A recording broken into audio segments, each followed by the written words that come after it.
માળિયાડી તાલુકાના લાઠોદરા ગામે નિર્માધીન પુલની કામગીરીને લઈને ગ્રામજનોમાં ભારે રોષ જોવા મળી રહ્યો છે. ગામના લોકોનો આક્ષેપ મુજબ પુલનું કામ છેલ્લા 8 વર્ષથી ગોકળગાયની ગતિએ ચાલી રહ્યું છે, જેના કારણે આજે પણ લોકો અધૂરા પુલ અને બિસ્માર રસ્તા વચ્ચે અવરજવર કરવા મજબૂર બન્યા છે. સ્થાનિકોના જણાવ્યા મુજબ આ પુલ પરથી લાગોદરા સહિત 4 થી 5 ગામોના લોકોની દૈનિક અવરજવર થાય છે. ખેડૂતો અને વિદ્યાર્થીઓ, દર્દીઓ તેમજ રોજિંદા કામકાજ માટે આવતા જતા લોકોને ભારે હાલાકીનો સામનો કરવો પડી રહ્યો છે. પુલનું કામ પૂર્ણ ન થતા લોકો જોખમ વચ્ચે મુસાફરી કરી રહ્યા હોવાનો આક્ષેપ કરવામાં આવ્યા છે. ગ્રામજનોએ વધુમાં આક્ષેપ કર્યો છે કે પુલ સુધી પહોંચતા રસ્તા પર મોટા ખાડા પડી ગયા હોવાથી વાહન ચાલકોને ભારે મુશ્કેલીનો સામનો કરવો પડી રહ્યો છે. વરસાદી મોસમમાં સ્થિતિ વધુ ગંભીર બની જાય છે. અકસ્માતનો ભય પણ સતત રહે છે. સ્થાનિકો લોકોનો વધુ એક ગંભીર આક્ષેપ છે કે પુલના નિર્માણમાં નબળી ગુણવત્તાની કામગીરી કરવામાં આવી રહી છે. કામમાં યોગ્ય ધોરણોનું પાલન ન થતું હોવાની શંકા વ્યક્ત કરી હતી. ગ્રામજનોએ સમગ્ર કામગીરીની ઉચ્ચ સ્તરીય તકનીકથી તપાસ કરવાની માંગ કરી છે. ગ્રામજનોના જણાવ્યા મુજબ અનેક વખત સંબંધિત વિભાગના અધિકારીઓ સમક્ષ રજૂઆતો કરવા છતાં સમસ્યાનો કોઈ ઉકેલ આવ્યો નથી.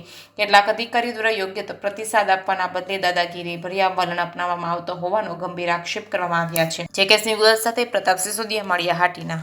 હજી પણ આવી નબળી ગુણવત્તા એટલી અરજીઓ આપવા છતાં પણ આજે આ પરિસ્થિતિ છે. આ પરિસ્થિતિમાં પુલનું કામ હાલે આજથી આરામ થયેલો હવે એટલી અરજીઓ આપવા છતાં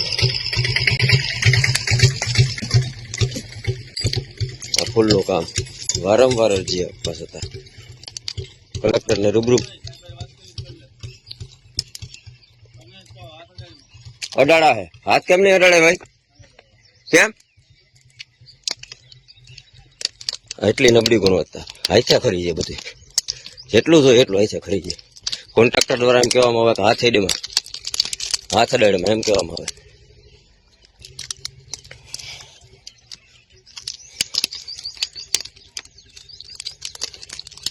આ જોઈ શકો છો તમે, હાથા કેટલા ગાબડા પડી જાય છે, હાથા ખરી જાય છે.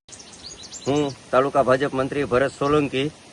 આજે મારે એટલું જ કહેવાનું છે કે આ લાંગોદરા આરાણા રોડ, બુધેસા રોડ, હુસેનાબાદ રોડ જવા માટે એક જ રસ્તો છે. આ ફૂલની અને ડામરની હાલત અત્યારે કોઈ પણ અધિકારી આવીને એમ કહી દે 3 કિલોમીટરની અંદર ડામરમાં 300 મીટર ડામર નથી. તો આ અધિકારી શ્રીઓએ જે ભ્રષ્ટાચાર કર્યો છે એની તપાસ થવી જોઈએ. અધિકારીઓની પર્સનલ પ્રોપર્ટીની તપાસ થવી જોઈએ, એટલે ખ્યાલ આવે કે કેટલો ભ્રષ્ટાચાર કર્યો. 1.33 કરોડનો જે ભ્રષ્ટાચાર છે આ, જેથી અમે આજ 8 વર્ષ થયા હેરાન થઈએ છીએ. 8 વર્ષની અંદર આ અમારા ફૂલનું કામ પૂર્ણ નથી કર્યું.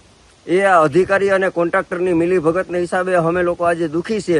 એનું મુખ્ય કારણ અધિકારી જે બીનાબેન, એસો હે, અળિયાભાઈ છે, પરમારભાઈ છે, એવા તમામ અધિકારી શ્રીઓ આમાં ભ્રષ્ટાચારમાં સામેલ છે. અને આ રોડની પરિસ્થિતિ અત્યારે આવી ખરાબ હાલતમાં છે. અમારું ફૂલ હજી અધૂરું છે. તાત્કાલિક ધોરણે નવું ફૂલ બનાવવામાં આવે, નવો રોડ બનાવવામાં આવે આરસીસી, એવી મારી માંગ છે અને અમારા લોકોની માંગ છે.